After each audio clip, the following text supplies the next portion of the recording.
Liberty Tamil நேயர்களுக்கு வணக்கம். இன்றைய நேர்காணலில் நாம் சந்திக்க இருப்பவர் திராவிட வெற்றி கழகத்தின் முதன்மை செயலாளர் தோழர் திரு வல்லம் பஷீர் அவர்கள். வணக்கம் தோழர். வணக்கம். வேலூர்ல இன்றைக்கு தாவேகாவுடைய நிர்வாகிகள் கூட்டம். ஏற்கனவே இந்த கடந்த கூட்டத்துல 5000 பேர் தான் நிர்வாகிகள் கூட்டம் தான், மக்கள் பரப்புரை கூட்டம்லாம் கிடையாது. ஆனாலுமே அந்த வெயில் காரணங்களால ஒருத்தர் இறந்து போனாரு. இந்த முறை நீங்க பந்தல்லாம் போடணும்னு சொல்லி ரொம்ப ஸ்ட்ரிக்டா அந்த எஸ்பி எல்லாம் சொன்னாரு. அதுக்கப்புறம் பந்தல் போட்டாங்க. ஆனா கூட்டம் நடக்கிறதுக்கு முன்பே தாவேகாவுடைய அந்த தொண்டர்கள் சரி, பாஸ் இல்லாதவங்க எல்லாம் அந்த போலீஸுடைய தடுப்புகளை உடைச்சிட்டு அந்த கூட்டத்துக்கு போற இதையும் பார்த்தோம். அப்புறம் அந்த கூட்டம் நடைபெற்றிருந்தது. விஜய் அவர்கள் பேசுறாரு. குறிப்பா விஜய் அவர்கள் ஸ்டாலின் சொல்றாரு, இது என்டிஏக்கும் டெல்லிக்கும் தமிழ்நாட்டுக்குமான தேர்தல், என்டிஏக்கும் தமிழ்நாட்டுக்குமான தேர்தல் அப்படின்னு சொல்றாரு. அவர் சொல்றதே எனக்கு புரியல. அவர் என்ன ஸ்டாலின் என்ன டெல்லியில நிக்க போறாரு அப்படின்னு சொல்றாரு. அது மட்டுமல்ல, உங்களை எல்லோரையும் நான் உங்க இடத்துக்கு வந்துதான் பார்க்கணும்னு நினைச்சேன். ஆனா இப்ப இருக்கக்கூடிய சூழல் அதுக்கு ஒத்து வரல. ரொம்ப சிக்கலா இருக்கு. அதனால தாவேக்கா ஆட்சி அமைந்ததும் உங்க எல்லோரையும் உங்க இடத்துக்கே நான் சந்திப்பேன் அப்படின்னு சொல்லி விஜய் சொல்றாரு. இந்த தாவேக்காவினுடைய இந்த வேலூர் கூட்டத்தையும் அவருடைய இந்த கருத்தையும் நீங்க எப்படி பாக்குறீங்க? தாவேகாவினுடைய கூட்டம் இன்னும் அந்த தொண்டர்கள் பக்குவப்படவில்லை. அந்த தொண்டர்களை பக்குவப்படுத்துகிற வேலையை கிஞ்சித்தும் விஜய் இதுவரை செய்யவில்லை என்பதை மீண்டும் இன்றைக்கு உணர்த்தி இருக்கிறது. இவ்வளவு உயிர் பலிகள் கரூரில் நடந்திருக்கிறது. கடைசியாக சேலத்திலே நடந்த கூட்டத்திலும் உயிர் பலி. நிர்வாகிகள் கூட்டம் என்று சொல்லி காவல்துறை கட்டுப்பாடுகளை விதித்தாலும் அந்த கூட்டத்தை கட்டுப்பாடின்றி நடத்துகிற அளவுக்கு ஒரு மோசமான சூழலில் அந்த கட்சி இன்றைக்கும் நின்று கொண்டே இருக்கிறது. ஏதாவது ஒரு முன்னேற்றம் இருக்க வேண்டும் அல்லவா? நீங்க கரூரில் பாடம் கற்றுக்கொண்டு சேலத்தில் நன்றாக நடத்தி இருக்க வேண்டும், அல்லது சேலத்தில் பாடத்தை கற்றுக்கொண்டு இன்றைக்கு வேலூரில் நன்றாக கூட்டத்தை நடத்தி இருக்க வேண்டும். எங்கேயுமே நான் பாடம் கற்றுக்கொள்ளவே மாட்டேன், எல்லா இடங்களிலும் இப்படித்தான் கூட்டம் நடக்கும் என்று சொன்னால், திட்டமிட்டு இப்படி அசம்பாவிதங்கள் நடக்க வேண்டும் என்றும் கட்டுக்கடங்காத கூட்டத்தின் நடுவே பேச வேண்டும் என்றும் விஜய் விரும்புகிறாரா என்கிற கேள்வி தமிழ்நாட்டில் இன்றைக்கு எழுந்திருக்கிறது. இது ஒரு பக்கம் இருக்கட்டும். இன்னொரு பக்கம், இந்த தேர்தல் ஒரு சித்தாந்த யுத்தம் என்று முதலமைச்சர் சொல்கிறார். காரணம், ஒட்டுமொத்த அதிகாரத்தையும் டெல்லியில் குவித்து வைத்துக் கொண்டு டெல்லிக்கு லாவணி பாடுகிற மாநில அரசுகளுக்கு மட்டும்தான் நிதி ஒதுக்க முடியும் என்று சொல்கிறது ஒன்றியத்தினுடைய அரசு. நீ நிதி வருவாயில் எவ்வளவு பெரிய பங்களிப்பை செலுத்தி இருந்தாலும் நான் உங்களுடைய மாநிலத்தை எனக்கு இணக்கமாக இருந்தால் மட்டும்தான் பக்கத்திலே வைத்துக் கொள்வேன், இல்லை என்று சொன்னால் நான் பக்கத்திலே வைத்துக் கொள்ள மாட்டேன் என்று வெட்ட வெளிச்சமாக வெளிப்படையாக ஒரு அரசு அறிவிக்க முடியுமா என்று கேட்டால் இந்த அரசு அதை அறிவிக்கிறது. தர்மேந்திர பிரதானுடைய அறிவிப்பு அப்படிப்பட்ட அறிவிப்பு தானே. இப்போ யுத்தம் என்பது டெல்லியில் கொட்டி கிடக்கிற அதிகாரத்துக்கும் தமிழ்நாட்டில் பரவலாக்கப்பட்டிருக்கிற அதிகாரத்துக்கும் இடையில் நடக்கிற தேர்தல் என்று ஒரு சித்தாந்த யுத்தத்தை சொல்கிறார் முதலமைச்சர். உடனே டெல்லியில போய் நிக்க போறீங்களான்னா, அரசியல் புரிதல் என்பது கிஞ்சித்தும் இல்லை விஜய்க்குன்னு எல்லாருக்குமே தெரியும். ஆனால் ஒரு பொது அறிவு கூடவா விஜய்க்கு இல்லை? அண்ணா நாடாளுமன்றத்துக்கு போகிற போது தமிழ்நாடு என்ன சொன்னது?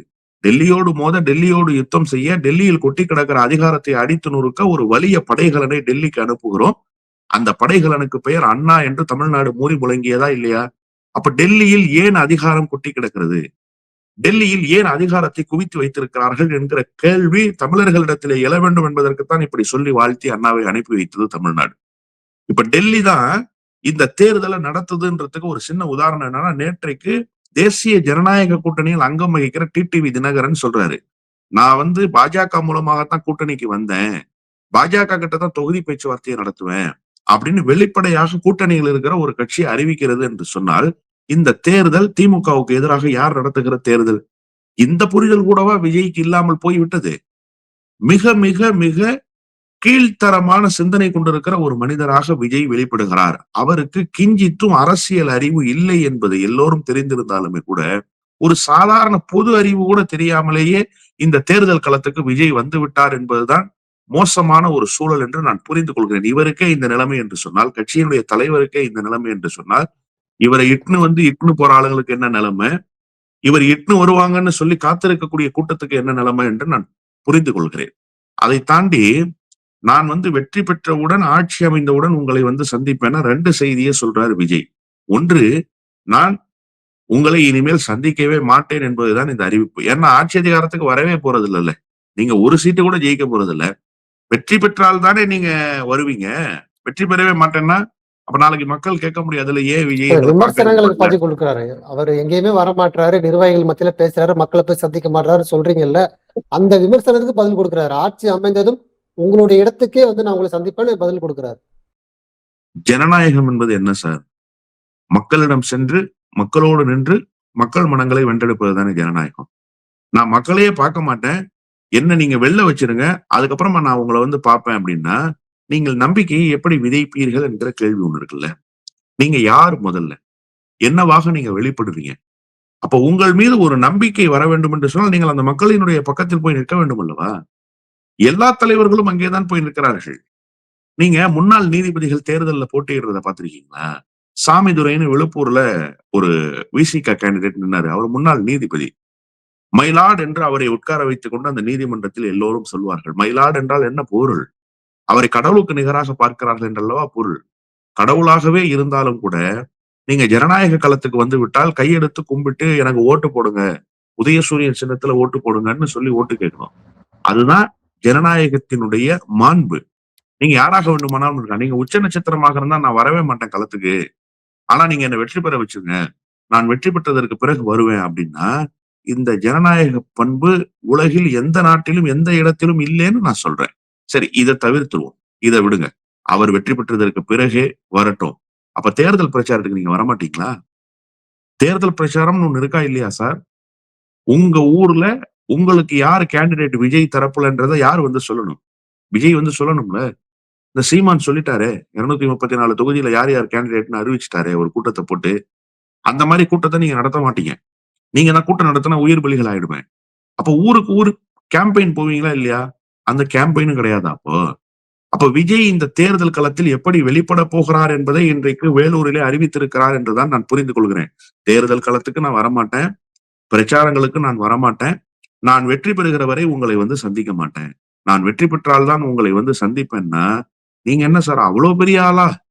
நீங்க யாருன்னே சொல்லாம, நீங்க யாரிடத்திலும் வந்து பேசாம, உங்களுடைய நிலைமை என்னன்றத நாட்டு மக்களுக்கு எடுத்துச் சொல்லாம, நீங்க நிசப்தமான அமைதியில இருப்பீங்க.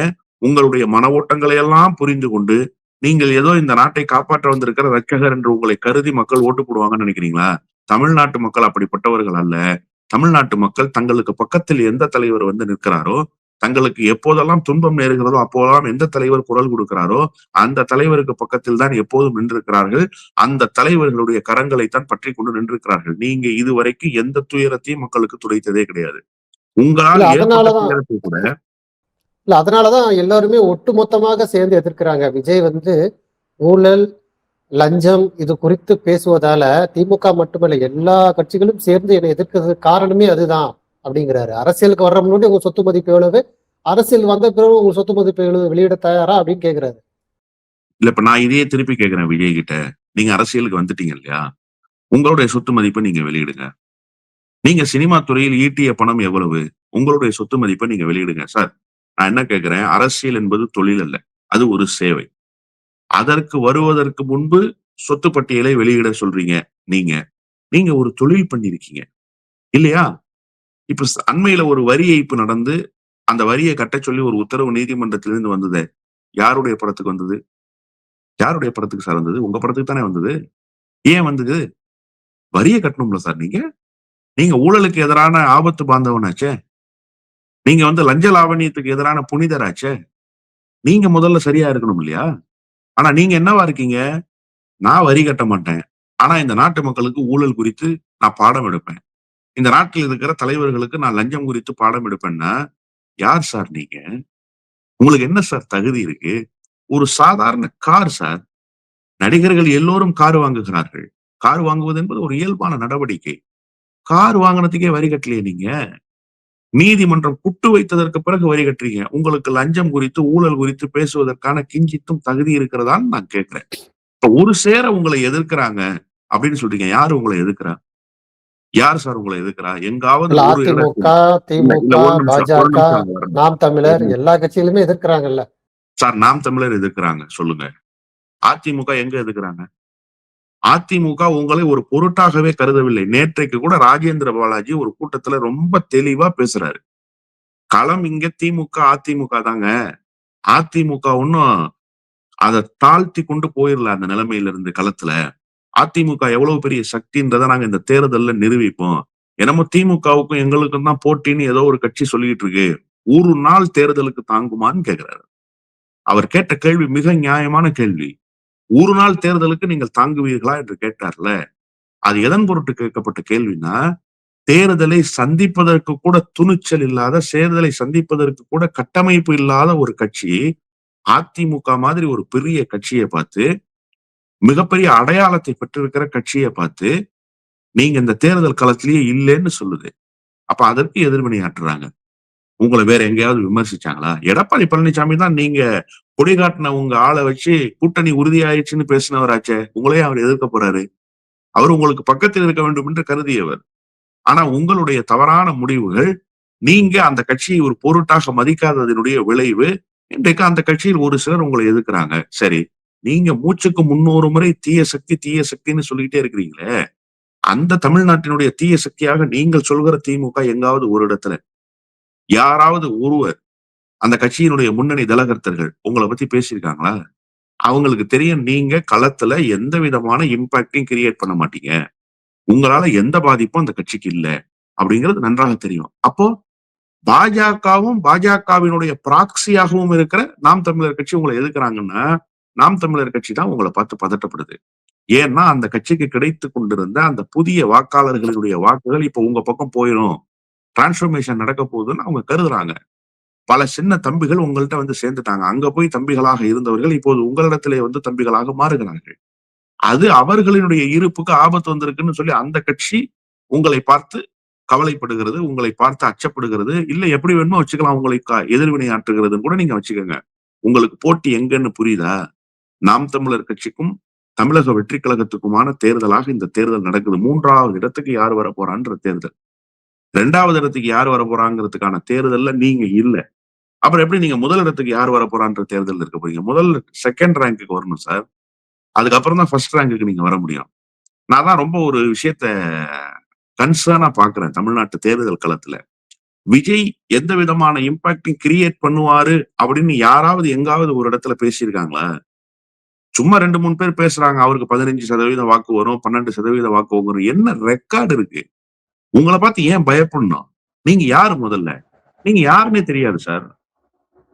நீங்க யாருன்னே தெரியாத நேரத்துல உங்கள பார்த்து பல தேர்தல்களை சந்தித்த திமுகவும், அதிமுகவும் பயப்படுது, எங்கள எதிர்க்குதுன்னு சொன்னா, இது சின்ன புள்ள கூட நம்பாது இந்த வாதத்த. இல்ல வார்த்தைக்கு வார்த்தை வந்து ஸ்டாலின் சொல்றாரு, எல்லாருமே நண்பர்கள் தான், யாருமே எதிரிகள் கிடையாது அப்படின்னு சொல்றாரு. ஆனா நண்பர்களுடைய கூட்டத்துக்கு ஏன் நீங்க தடை போடுறீங்க? ஏன் அனுமதி குடுக்க மாட்றீங்க? அதை விட அந்த கரூர் விஷயத்துல ஏன் என் மேல பழி போட்டீங்க சிஎம் சார் அப்படின்னு கேட்கிறாரு. இல்ல அதாவது அரசியலில் பக்குவப்பட்டு இருக்கிற தலைவர் எப்படி வெளிப்பட வேண்டும் என்பதற்கு உதாரணமாக திராவிட முன்னேற்ற கழகத்தினுடைய தலைவர் வெளிப்படுகிறார். கரூரில் இந்த சம்பவம் நடந்த அடுத்த 5 மணி நேரத்தில் கரூருக்கு வந்தார் தமிழ்நாட்டினுடைய முதலமைச்சர். உங்களுக்கு நண்பர்கள் தான் என்று அவர் சொன்னதற்கு ஒரு உதாரணத்தை நான் சொல்றேன். இந்த சம்பவம் இப்படிப்பட்ட ஒரு இழப்பு எதன் பொருட்டு நடந்ததுன்னு எல்லாருக்குமே தெரியும். இதுக்கப்புறம் யாருக்கும் விளக்க வேண்டிய அவசியம் இல்ல. ஆனா, தமிழ்நாட்டினுடைய முதலமைச்சர் எவ்வளவு கண்ணியம் கருதி ஒரு கருத்தை வெளிப்படுத்தினார்னா, எந்த தொண்டனும் சாவதை எந்த தலைவனும் விரும்ப மாட்டான்னு சொல்லிட்டு போயிட்டாரு பத்திரிகையாளர்களிடத்துல. விஜயினுடைய தாமதமான வருகை தான் இந்த உயிரிழப்புகளுக்கு காரணம்னு சொல்லி இருந்தாருன்னா, தமிழ்நாட்டு மக்கள் இருந்த கொந்தளிப்பு மனநிலைக்கு விஜய பீஸ் பீஸா கிழிச்சிருப்பாங்க அன்னைக்கு. அப்படி ஒரு சம்பவம் நடந்துவிடக் கூடாது என்பதற்காக விஜயை பாதுகாத்தவர் தமிழ்நாட்டினுடைய முதலமைச்சர். நீங்க வந்து நட்பின் அடிப்படையில் உங்களை அணுகியிருந்தால் ஏன் நீங்க அனுமதி கொடுக்கலன்னு கேக்குறீங்க. நீங்க பக்குவப்பட்டு ஒழுக்கமாக கூட்டத்தை நடத்தி இருந்தால் நீங்க அனுமதிய இவ்வளவு போராடி கேட்க வேண்டிய அவசியமே இல்ல. எப்போது வேண்டுமானாலும் உங்களுக்கு அனுமதியை காவல்துறை கொடுக்கும். எதிர்க்கட்சிகளுக்கு காவல்துறை கொடுப்பதே இல்லையா? இதை விட வலிமையாக அரசை எதிர்க்கக்கூடிய ஆற்றல் படைத்தவர்களுக்கு கொடுப்பதே இல்லையா? அப்படியே கொடுக்கவில்லை என்று சொன்னால் நீதிமன்றத்துக்கு போய் அந்த அனுமதிகளை பெற்றுக் கொண்டு வந்து கூட்டங்களை யாரும் நடத்துவது இல்லையா? எல்லாரும் செய்றாங்க. எல்லாருக்கும் நெருக்கடி இருக்கத்தான் செய்யுது.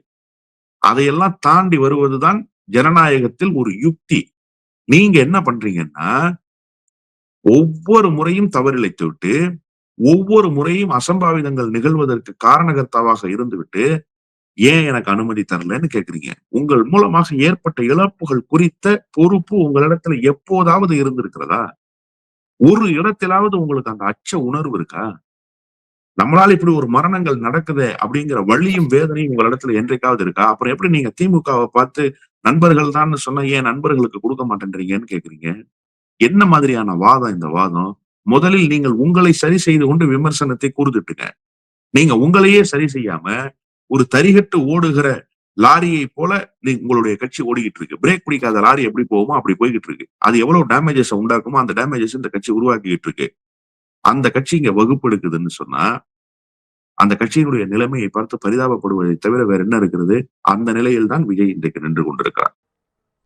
குறிப்பா இன்றைக்கு முதல்வர் அவர்கள் பேசும்பொழுது சொன்னாரு, இந்த மாதம் வந்து பிப்ரவரி மாதம் அல்ல. இது வந்து திமுகவுக்கு மாநாடுகளின் மாதம் அப்படின்னு சொல்றாரு. ஆனா விஜய் வந்து நான் உங்கள சந்திக்க மாட்டேன். தேர்தல் முடிஞ்சதுக்கு அப்புறம் உங்கள வந்து சந்திப்பேன் அப்படின்னு சொல்றாரு. குறிப்பா அது வந்து இப்போ காணொளி மூலமாக வாக்கு எண்ணிக்கையோ இல்ல இந்த வாக்காளர்கள் வேட்பாளர்களுக்கு ஓட்டு கேட்கிற திட்டமும் அவர் வச்சிருப்பாரு. அந்த திட்டம் அதாவது மாநாடுகள் போட்டு மக்களை சந்திக்கிற, மக்களுக்கு புரிய வைக்கிற ஒரு இடமும், தேர்தல் முடிஞ்சப்புறம் உங்களை சந்திப்பேன்னு விஜய் சொல்றாருல. இந்த விஜயுடைய ஐடியா வந்து வெளிநாடுகள்ல பின்பற்றக்கூடிய ஒரு ஐடியான்னு சொல்றாங்க. அது இந்த தமிழ்நாட்டு மக்கள்கிட்ட எடுபட வாய்ப்பு இருக்குமா? இல்ல நீங்க வெளிநாடுகள்னு சொன்னதுனால ஒரு செய்தி சொல்றேன். ஜோ பைடன், ட்ரம்ப் போன்றவர்கள் கூட ரெப்ரசன்டேஷன் முன்னாடி தான் பேசியிருக்காங்க. நீங்க பார்த்திருப்பீங்க. 2 கேண்டிடேட்ஸ் சார் அதிபர்களுக்கு. அந்த 2 கேண்டிடேட்டும் மக்கள் முன்னால் தோன்றி லட்சக்கணக்கான மக்கள் கூடியிருக்கிற இடத்துல தான் பேசுறாங்க.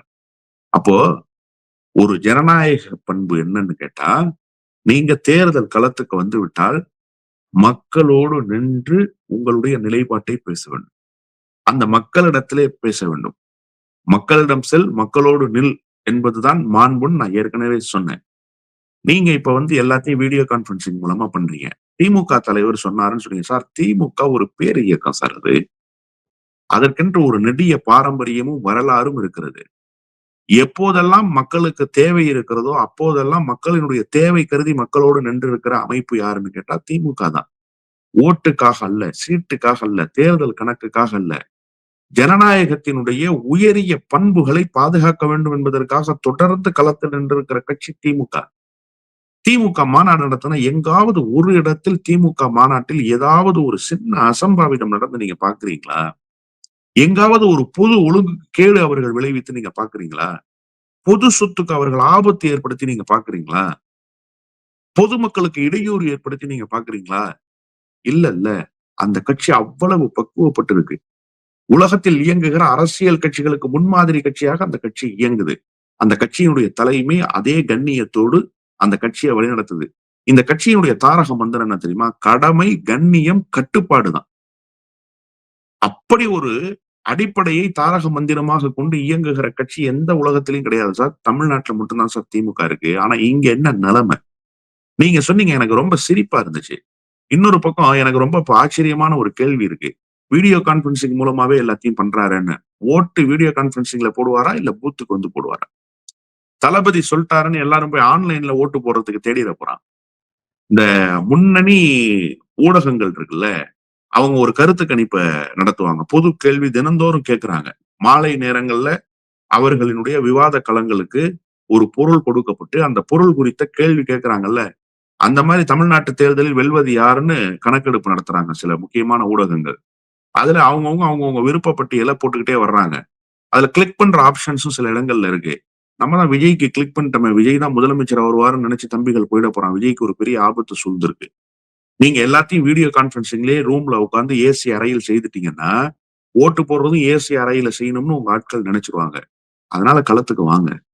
இது பிப்ரவரி அல்ல, இது காதல் மாதம் அல்ல, இது மாநாடு மாதம்னு சொல்லியிருக்காருன்னா, அப்ப எத்தனை மாநாடுகளை நடத்தப் போகிறார்? எவ்வளவு கூட்டங்களில் முதலமைச்சர் பங்கேற்க போகிறார்? அதனால தானே அப்படி சொல்லியிருக்காரு. அப்ப அவங்க செய்யறத உங்களால செய்ய முடிஞ்சா தானே நீங்க அவங்களோட போட்டி போடுற கட்சியா இருக்க முடியும். நீங்க வெறும் தேர்தலுக்கு மட்டும் திமுகவோடு போட்டி போடாதீங்க சார். கொள்கையிலும் திமுகவோடு நில்லுங்க. நீ என்னையா கொள்கை பேசுற? உன்னை விட வலிமையாக நான் கொள்கை பேசுவேன்னு சொல்லுங்க. நீ என்ன களத்துல மிகப்பெரிய கட்டுப்பாடு உள்ள இயக்கமாக நிக்கிற? உன்னை விட கட்டுப்பாடு மிக்க இயக்கமாக நான் நிப்பேன்னு சொல்லுங்க. உனக்கு என்ன பொது மாண்பு இருக்கு? உனக்கு என்ன பொது ஒழுங்கு இருக்கு? அதை விட கூடுதலான பொது ஒழுங்கை நான் கடைபிடிப்பேன்னு சொல்லுங்க. அப்பதான் திமுகவோட நீங்க போட்டி போடுறதாக பொருள். நீ என்ன டெல்லி எதிர்க்கிறது? அதை விட கூடுதலாக நான் டெல்லியை எதிர்ப்பேன்னு சொல்லுங்க. இப்ப வரைக்கும் பாஜகன்ற வார்த்தையே உங்க வாயிலிருந்து வரலையே. அப்ப நீங்க எப்படி வெளிப்படுறீங்கன்றத தமிழ்நாட்டு மக்கள் பார்க்கறாங்க. எல்லாமும் வீடியோ கான்பரன்சிங்ல நடந்தா, தேர்தலினுடைய வாக்குப்பதிவும் வீடியோ கான்பரன்சிங்ல நடந்துரும்ன்ற எச்சரிக்கையை நான் விஜய்க்கு லிபர்டி தமிழ் வாயிலாக தெரிவிக்க கடமைப்பட்டிருக்கேன். இறுதியாக தொடர்ச்சியாக விஜய் அவருடைய கூட்டத்துல அறிவுரை கூற மாட்டாரு, இவ்வளவு விஷயம் நடக்குது, எதுவுமே சொல்ல மாட்டாருன்னு தொடர்ச்சியான குற்றச்சாட்டு இருந்துச்சு. இன்னைக்கு சொல்லியிருக்கிறாரு, தயவு செய்து கெஞ்சி கேட்டுக்கிறேன், என் வண்டியை யாருமே துரத்தாதீங்க அப்படின்னு சொல்லியிருக்கிறாரு. அதை எப்படி பாக்குறீங்க? கடைசியாக அறிவுரை கூறியிருக்கிறாரு. இத்தனை உயிரிழப்புகளுக்கு பிறகு, இத்தனை உயிர்கள் பலியானதற்கு பிறகு ஞான உதயம் வந்திருக்கிறது. பாராட்ட வேண்டியதுதான். ஏன்னா இதை நீங்க என்னைக்கோ சொல்லியிருக்கணும். தடுத்து நிறுத்தி இருக்கணும். நீங்களே ஜனநாயகன் படத்துக்கு உண்டான ஷூட்டிங்க ட்ரோன் கேமரா வச்சு கரூர்ல எடுக்கலான்னு ஜனநாயகன் படத்துல என்ன விக்கோட இருந்தீங்களோ, என்ன ஹேர் ஸ்டைலோட இருந்தீங்களோ, அந்த ஹேர் ஸ்டைலோட கரூருக்கு வந்தாள். அப்போ இப்பதான் உங்களுக்கு குட்டி குட்டி குட்டி இந்த அறிவை நீங்கள் பெற்றிருக்கிறீர்கள். இன்னும் நீங்க பக்குவப்படணும். இதை வரவேற்க வேண்டியதுதான் என்பதுதான் என்னுடைய கருத்து. நன்றி தோழர். நிறைய நல்ல தகவல்களை நேயர்களுக்கு சொல்லியிருக்கீங்க. உங்களுடைய நேரத்துக்கு மிக்க நன்றி. நன்றி.